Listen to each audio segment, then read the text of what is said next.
Hello guys, hello Cancer, welcome dito sa aking channel, Palaran 888 Cancer. Alamin natin kung anong messages, vibration, kapay energy para sa lahat. General reading.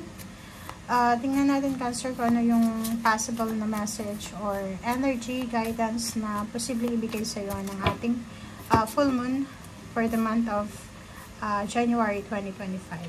Okay, Cancer, emotion. It's your energy. It's water sign energy. So, nakikita natin dito na para sa buong buwan ng January, nakikita ko yung emotion dito. Doon yung focus mo. Nakafocus ka sa iyong emotion. Okay? Courage. Okay, courage. So, dito sa barahang ito, maganda to kasi, halimbawa, mayroong mga Cancer dito na siguro hindi sila masyadong courageous or nawawalan sila ng pag-asa or maraming mga emotional stresses or stressors sila na na-encounter sa buhay. Dito sinasabi sa'yo na Cancer, huwag kang masyadong mag-alala. Okay? Be courageous, be strong. You're safe. Okay? Yung takot natin is illusion lamang siya. Okay? So, dito sinasabi na kailangan mong maglagay ng malakas na boundaries sa paligid mo para ma-secure mo yung peace and harmony sa buong buhay mo or sa loob ng sarili mo mismo. Okay?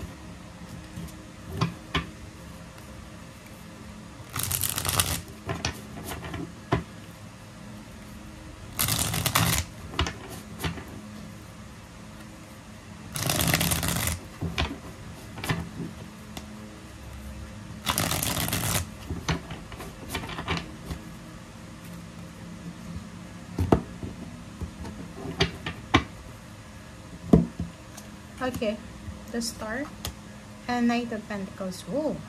So, Cancer.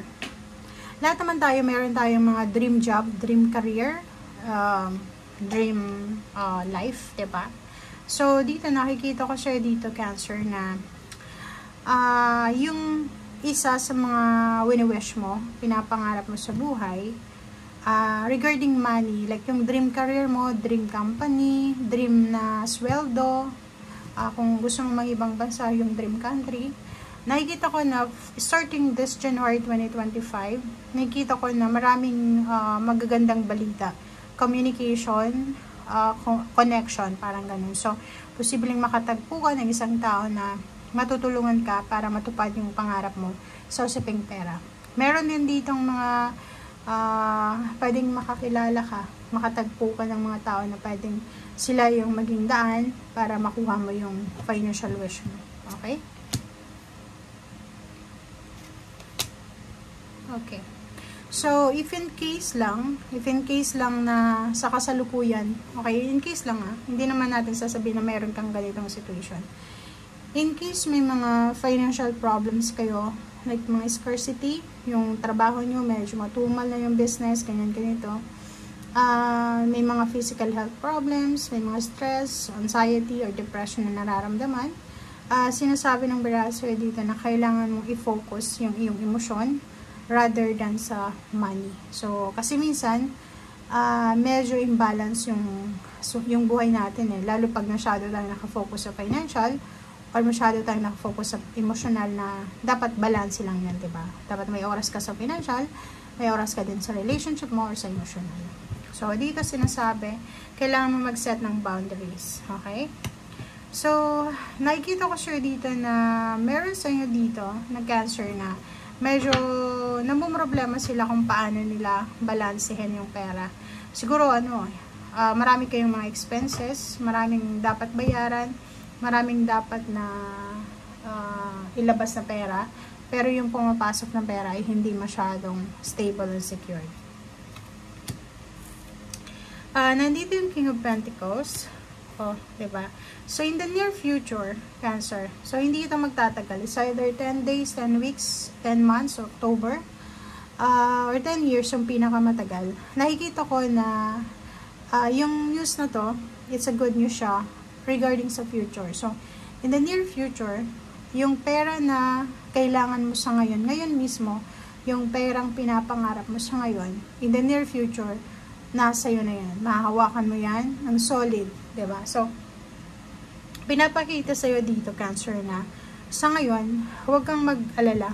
You're safe, 'di ba? Huwag kang masyadong maging advance. Hindi ibig sabihin na wala kang pera sa ngayon. Until the end, hanggang tumanda ka, wala ka talagang pera. Kasi umiikot yung gulong ng palad eh. 'Di ba? So, dito sinasabi ng King of Pentacles, in the near future, magkakaroon ka ng financial stability, security, and balance. And magiging harmonious yung flow ng money sa buhay mo. Okay. O, diba? So, kita mo naman, yung Knight of Swords, sinasabi sir dito na, yung news regarding sa celebration, like for example, may mga in-expect kayong family celebration, promotion, salary increase, or opening a business, or anything. Huwag nyo munang bigyan ng focus sa ngayon kasi kakasimula pa lang naman ng January or kakasimula pa lang ng 2025. Huwag kang masyadong stress. Huwag kang masyadong parang minamadali mo. Kasi it's either 10 days, 10 weeks, 10 months, or 10 years talaga. At ang King of Pentacles tsaka 10 of Pentacles, it's a confirmation na mahahawakan mo itong perang ito. Siguro ngayon mismo, aminin natin, wala tayong hawak na million of pesos or dollars or kung ano man na currency.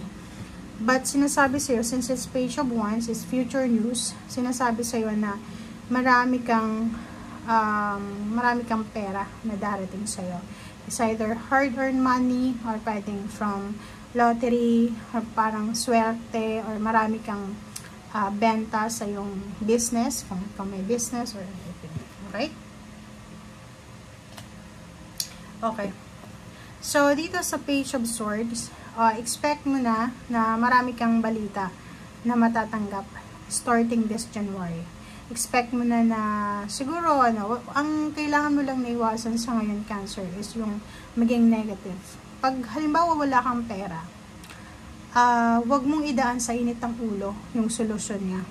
Iwasan mo yung social media. Kasi pag wala kang pera, may relationship problems ka, ang pwede mong magawa sa social media is maghanap ng attention. So, isa yun sa gagawin mo is mag-share ka ng post or anything na pwedeng maging parang sagabal sa blessings na pumasok sa buhay mo or papasok sa buhay mo. So, make sure na maging careful ka. Okay? Careful ka sa mga actions mo simula ngayong January. May pera ka man or wala, successful ka man or hindi. Be careful kasi talagang yung blessings natin minsan nabablock siya dahil sa mga negative energies na nakapaligid sa atin. Okay? So, thank you guys for watching. Ito para sa lahat ng Cancer. Thank you, Cancer, and see you again. Bye!